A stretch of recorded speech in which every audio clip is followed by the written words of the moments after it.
Hello everybody and welcome to Sin City Living.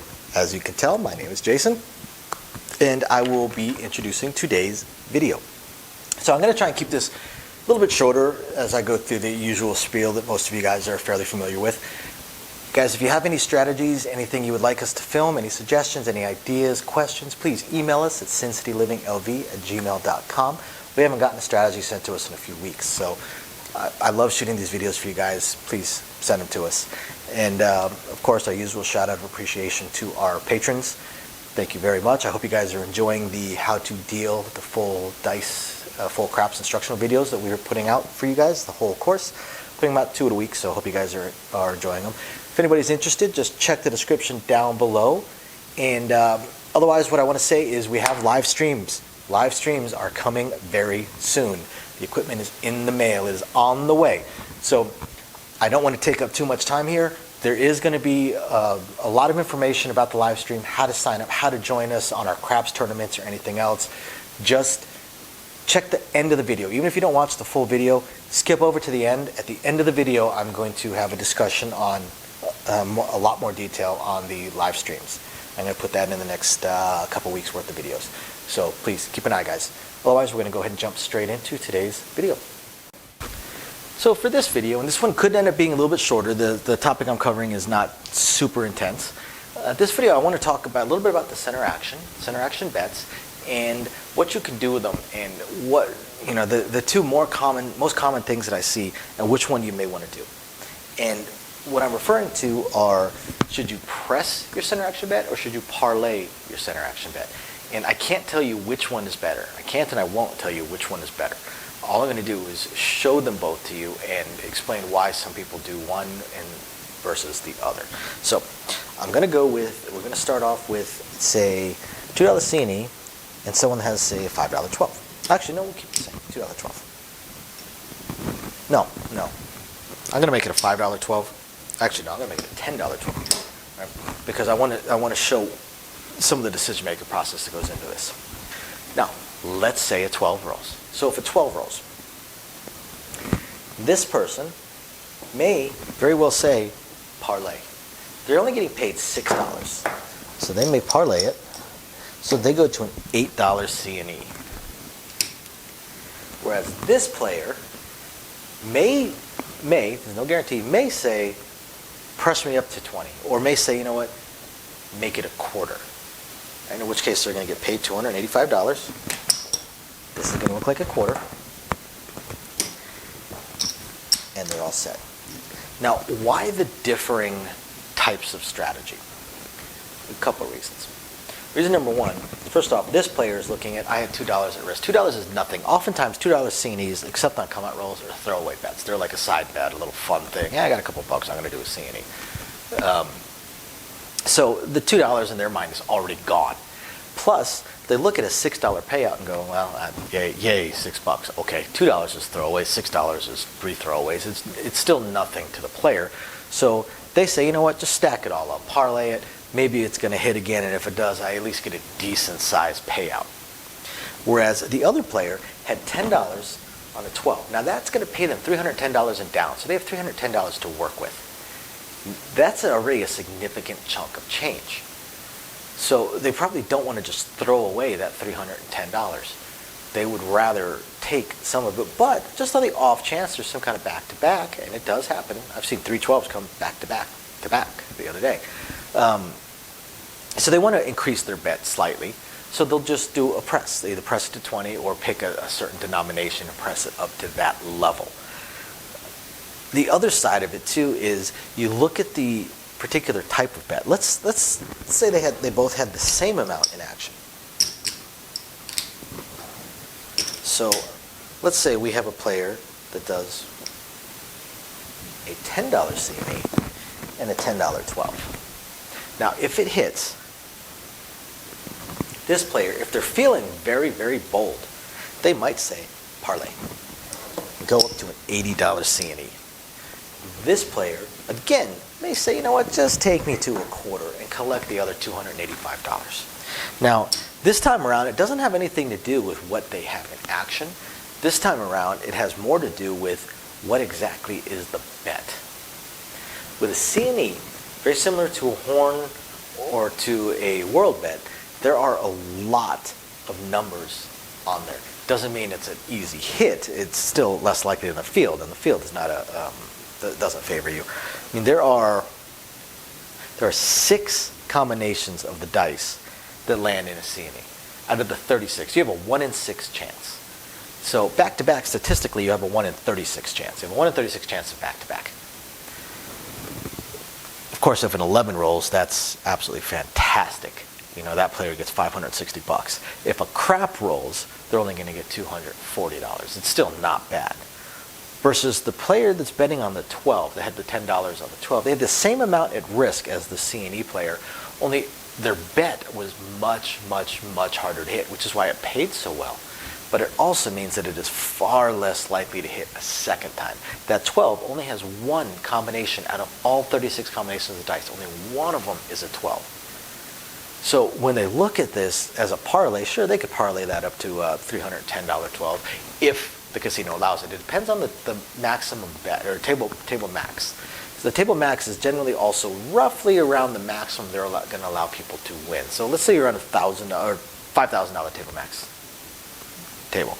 That means that they're like a $5,000 9 pays $7,000. So you're looking at around $7,000 is probably about the max they're going to let people win, which means all the hard ways probably have a max of $1,000. And like a 12 might have a max of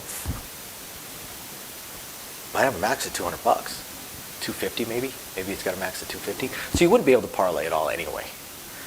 But again, look at the odds. You have a 1 in 6 chance of C&E landing, so you have a 1 in 36 chance of a back-to-back. You have a 1 in 36 chance of a 12 rolling, which means you have a 1 in well over 1,000 chance of back-to-back. They do happen. Yes, they do happen.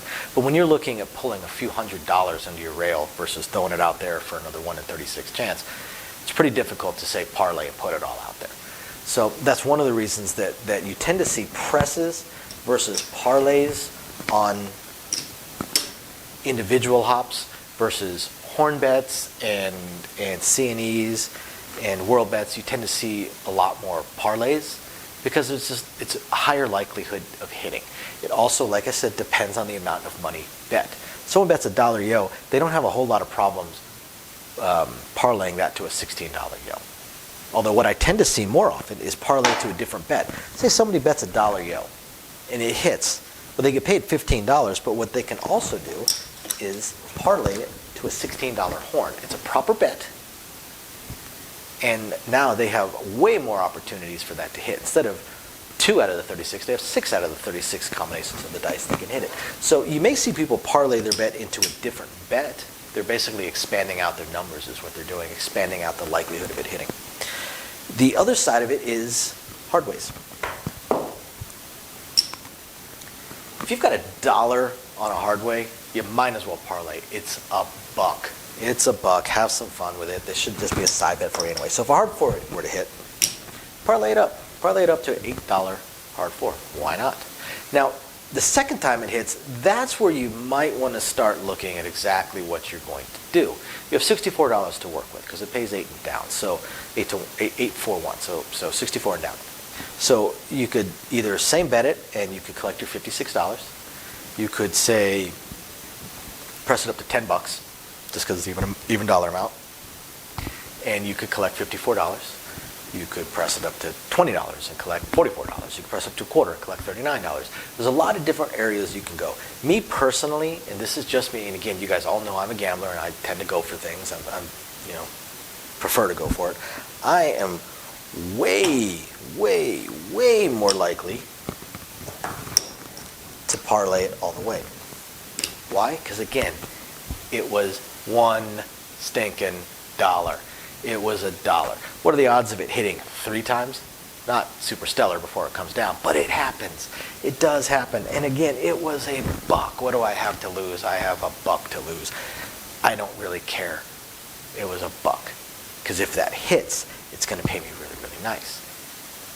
$56, that's not bad, but that's not even a cross bet for me. So screw it, parlay it. To my mind, it's still just $1 that I have at risk. No big deal. So that's the difference between pressing it and parlaying it, and why people tend to do one or the other, and some of the thought processes that go into that. So I hope you guys find this interesting, illuminating, enlightening, just plain fun, or at least interesting. Thank you guys very much for watching. We will catch you guys next time. Bye now. Okay guys, so as I promised at the end of the videos, I'm going to talk a little bit more about the live stream and how it's going to work. So the first thing is, if you're interested in being one of the players for our craps tournaments, which is we're going to have every single week, please email us at sincityliving.lv@gmail.com. I need the email addresses and want to know who is interested so that we can get it set up and we can select it. I'm going to have the first round is going to be 16 players. There'll be 4 players per week. The 5th week is going to be the 4 champions from the previous weeks to get an ultimate champion. Haven't decided yet what the prize will be. Maybe I'll see if I can pick up another one of these lights, but we'll have some sort of prize for our champion. So please, if you're interested, email us. I want to pick the first 8 players, the first 2 weeks worth of players, so that we'll have the first 4 ready for the first week, and the other 4 will be kind of backup, just in case somebody has connection issues or something comes up and they're not able to play that week. Then I've got the other players on standby, so I can just bump one of them up or maybe shift the first person down or something along those lines. The main tournament is going to be Thursdays at 6 o'clock my time, Las Vegas time, 6 p.m. Las Vegas time. And it's the way it's going to work is it's going to be a time thing. I'm going to do the live stream for an hour. I'm going to do the game for an hour, rather. And it might work out to about 30 rolls, might work out to about 40 rolls. I'm not too sure. We'll see how it goes. But it's going to be time. It's going to be an hour. Instead of the craps tournaments that they do down on the strip where it's 30 rolls, we're going to do an hour. So I want to make sure I have a finite time limit for this to start with, and then we will go from there. I'm going to find a way, either a Discord or a Zoom or a private chat room, some way for the players to be logged into something where I can communicate with them on my second computer, so that they can tell me what their bets are, what they want to bet, what they want to press when something hits, without me having to scroll through the full chat of the live stream itself. I'm not going to be able to keep an eye on that, and if we have enough people watching and chatting, it could be difficult to keep an eye. So I have to figure that part out. Another reason I need the emails, so I can communicate back and forth with the potential players. So if you're interested, again, please email me. Eventually, just pretty much everybody's going to have an opportunity to be in on these things, because we're going to do multiple ones. I'm also looking at probably doing a second craps tournament, maybe late Wednesday nights, possibly, I'm not sure, where I'm going to do it a little bit different. The second one is going to be, instead of 1 hour and then whoever's got the most chips is the winner, because those craps tournaments tend to have really weird strategies. They're not normal strategies that you'd see in normal play, because you're competing against other players and you just want to make sure you have more chips than them by the end.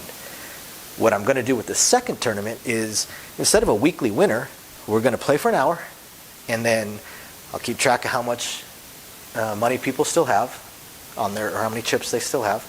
And then the next week, same players are going to keep going. Basically, this game will go until the bankrolls end, until we have one person with money left, or chips left. Again, there's no money involved in this. So once we have one final winner, so people will drop out as their play money bankrolls expire, as they run out of chips. So that one, I'm guessing we'll see some more normal strategies, the kind of things people actually play when they're actually playing craps. And then eventually we're going to add baccarat, pai gow, 3-card poker, blackjack, of course, to these tournaments. Whatever we can, to these live streams and live stream tournaments, whatever we can, when we can, as best we can. We're going to have to figure it out as we go. We have a lot of time constraints between me working full-time plus a child. But we're going to do the best we can. We're very, very excited to have this going. And we also will try and pick a day or time where I can do a patron exclusive tournament or two. We'll see. We'll see how many of our patrons are interested, and see if we can't get that going as well, where it's only on the patron site. So definitely stay tuned, guys. Please, if you're interested in playing in one of the one of the tournaments we're partaking in our live streams. Aside from just the chat, obviously it's a live stream. Please watch, chat with us, let us know how it's going or what you think. And otherwise, please, again, email us, sincityliving.lv@gmail.com. Otherwise, I hope you guys are enjoying the videos. Any suggestions, please hit us up. Thank you guys very, very much. We appreciate every single one of you guys, and we will catch you guys next time.